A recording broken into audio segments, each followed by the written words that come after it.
और एक था गौरा, दोनों एक दूसरे के परम संगी थे। जहाँ भी जाते, साथ हंसते, साथ रोते, साथ ही खाते पीते और साथ ही सोते। बिनसर होते ही से ही खोते से बाहर निकल पड़ते और झुटपुटा जाना चुपते ही खोते में आग होते। दिन भर में देखे सुने की हिस्सेदारी बांटते। और एक दिन घबरैया बोली, तुम इन आदमियों को देखते हो, कितने रंग बिरंगे कपड़े पहनते, कितना फबता है उन पर कपड़ा।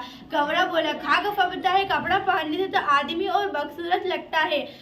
घबरैया बोली, आज तुम लठजीरा चूक गए हो। गौरा बोला, कपड़ा पहनने से तो आदमी की कुदरती खूबसूरती ढक जाती है। घबरैया बोली, आदमी का मौसम की मार से बचने के लिए कपड़ा पहनता है आदमी, केवल अच्छा लगने के लिए नहीं। गबरा बोला, तू समझती नहीं। गबरा हंसकर बोला, कपड़ा पहन कर सर्दी गर्मी जाड़ा सहने की भी सकत खत्म हो चुकी है। कपड़ा पहनने में बड़ा लफड़ा है। मेरी मान तो तू इसमें मत पड़। गौरा बोला, कपड़ा पहनने से तो पहनने वाले की औकात का पता चल जाता है और आदमी में भेद पैदा हो जाता है। गौरैया बोली, नीत नए नए लिबास सिलवाता है। गौरा बोला, हाथ पैर जो काम करने के लिए होते हैं उन्हें भी वह दस्ताने और मोजों से ढक लेता है, अपन तो नंगे ही भले। एक घबरैया बोली, जो बालों की लठे उन्हें भी टोपी से ढक लेता है आदमी। घबरैया बोली, मुझे भी टोपी पहननी है। गौरा बोला, टोपी तो आदमियों का राजा पहनता है, जरा सी चूक हुई नहीं कि टोपी उछालते देर नहीं लगती। खुद टोपी पहनते हैं और कितनों को टोपी पहनाते हैं। घबरैया बोली, मुझे टोपी पहननी है। गौरा बोला, तो टोपी पाएगी कहाँ से। गौरा था तनिक समझदार और शक्की। गौरैया थी जिद्दी, जो ठान लिया सो ठान लिया। कहते हैं ना, जहाँ चाहे वहीं राह है। एक दिन गौरा और घबरैया दोनों दाना चुगने गए थे और घबरैया चिल्लाकर बोली, मिल गया और जमीन पर लौटने लगी। घबरे ने पूछा, क्या मिल गया। घबरैया ने रूही का फाहा गौरे के सामने धर दिया। गौरा बोला, तेरे जैसा एक बावरा और था। रास्ते में चलते चलते उसे एक दिन एक चाबुक मिला। चाबुक बड़ा उम्दा और लचकदार था, मानो किसी घुड़सवार के हाथ से छूट गया हो। बाकी बचे 3 चीजें, जीन लगाम और घोड़ा। जीन लगाम और घोड़ा। एक दिन घबरैया धुनिया के पास गई। धुनिया बेचारा बूढ़ा था, जाड़े का मौसम था। धुनिया कांपते हुए बोला, क्या लेने आई है यहाँ पर। घबरैया बोली, धुनिया भैया, मेरी रूही का फहा धुन दो।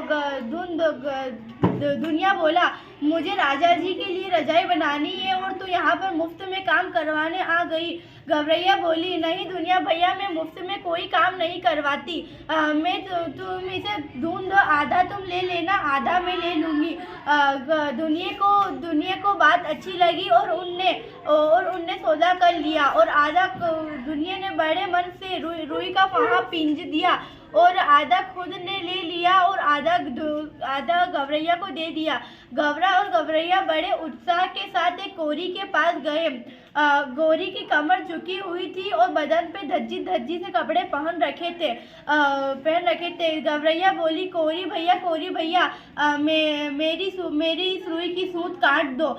कोरी बोला, मुझे अभी राजा जी के लिए सूत काटनी है और तू यहाँ पर आ गई मुफ्त की मल्लार गाने, चलो भागो यहाँ से। घबरैया बोली, यह कैसा मुल्क है, यहाँ पर तो सब चीज राजा जी के लिए होती है, मानो इंसान के लिए तो कुछ भी नहीं होता। कोरी बोला, तो किस मुल्क से आई है। कोरी ने घबरैया को भर आंख देखा। घबरैया बोली कि तुम इसकी सूत काट दो, आधा तुम ले लेना, आधा मैं ले लूंगी, मैं कोई काम मुफ्त में नहीं करवाती। कोरी को सौदा अच्छा लगा और उसने सूत काट दी। आधा खुद ने ले लिया और आधा घबरैया को दे दिया। थोड़े दिनों बाद घबरैया एक बुनकर के पास गई और बोली, बुनकर भैया, मेरी सूत का कपड़ा बना दो। गौरा बोला, मुझे अभी राजा जी के लिए बाग बुनना है और तू यहाँ पर आ गई फ्री में काम करवाने। घबरैया बोली, मैं कोई काम फ्री में नहीं करवाती। तुम इसका कपड़ा बना दो, आधा तुम ले लेना, आधा मैं ले लूँगी। गौरा बोला बुनकर बोला कि ठीक है, मैं इसका कपड़ा बना देता हूँ। बुनकर ने बड़ी इच्छा से कपड़ा बनाया और आधा खुद ने ले लिया और आधा गौरैया को दे दिया। फिर गौरैया एक दर्जी के पास गई और बोली, दर्जी भैया इसकी टोपी बना दो। दर्जी ने बोला, मुझे राजा जी के लिए लिबास बनाना है, मेरे पास अभी वक्त नहीं है। गौरैया बोली, तुम इसकी दो टोपी बना देना, एक तुम ले लेना, एक मैं ले लूँगी। गौरे ने दर्जी को सौदा मंजूर था और उसने दो टोपी बना दी। एक टोपी उसने ले ली और एक टोपी खुद ने ले ली। एक दिन और गौरैया टोपी लगाकर बड़े मज़े से घूम रही थी। एक दिन गौरैया गौरे से बोली, क्यों ना हम राजा के पास चल के उसको चिढ़ाते हैं। एक दिन गौरा और गौरैया दोनों राजा के पास गए। राजा चारपाई पर लेटा हुआ था। 4 नौकर उसके पैर दबा रहे थे और 4 नौकर हाथ दबा रहे थे। गौरैया मैं थोड़ी भूल गई। कोई बात, हाथ पैर दबा रहे थे और ध्यान है ना आपका इसकी तरफ होना चाहिए, अपने अपने काम में नहीं लगाओ, है ना बेटा। हाँ मैं थोड़ी सी देख नहीं, मैं बताती हूँ। हाँ। और वो बोली कि ना मेरी टोपी कितनी अच्छी है, 5 फुंदे वाली ना। ये राजा जी के पास तो है ही नहीं है के पास तो टोपी नहीं। मेरे पास तो 5 फुंदों वाली टोपी है। राजा तो नंगे सिर बैठा हुआ है। राजा इस बात को सुनकर चिढ़ गया था और सिपाहियों से अपनी टोपी मंगवाई और टोपी पहनी। परंतु गौरैया बोली, उसका दूसरा राग बदल गया कि मेरी टोपी पर। अच्छा, यहाँ तक ही आ रही थी, इसके आगे दिक्कत हो रही है? कोई बात नहीं, इसने जहाँ से छोड़ी थी ना कि वो उस पे जाती है और उसके आगे की कहानी, मतलब दोनों उसके वहाँ महल में चले जाते और राजा को देखते हैं, वहाँ से बताना। और गौरैया और राजा को चिढ़ाते हुए बोली कि मेरे पास टोपी, राजा तो नंगे सिर बैठा है, उसके पास टोपी नहीं, मेरे पास टोपी, राजा के पास टोपी नहीं। तो वह चिढ़ गया और सिपाहियों को बोला कि जाके मेरी टोपी लाओ। तो वह टोपी लाके अपने सिर पर ढका, जितने में उसका दूसरा राग ही चालू हो गया, ताकि मेरी टोपी में 5 फुंदे, राजा जी की टोपी में एक भी फुंदा नहीं, मेरी टोपी में 5 फुंदे, राजा जी की टोपी में एक भी फुंदा नहीं। तब उसे गुस्सा आया और उसने सिपाहियों को कहा कि इसकी टोपी इसको मसल दो। तब वह उसका मंत्री बोला कि ना, क्यों राजा जी एक मच्छर को मसल के अपने हाथ क्यों गंदे करते हो। तब वह बोला, चलो इसकी टोपी ही छीन लो। तब वह टोपी छीनकर अपने पैरों से दबाने ही वाला था कि उसने उसकी नायाब को देखकर, उसकी सुंदरता को कारीगरी को देखकर बोला कि इतनी सुंदर टोपी मेरे मुल्क में किसने, मेरे अलावा और किसने बनाई। तब वह राजा जी चाहे और उनका काम ना हो, ऐसा तो हो ही नहीं सकता।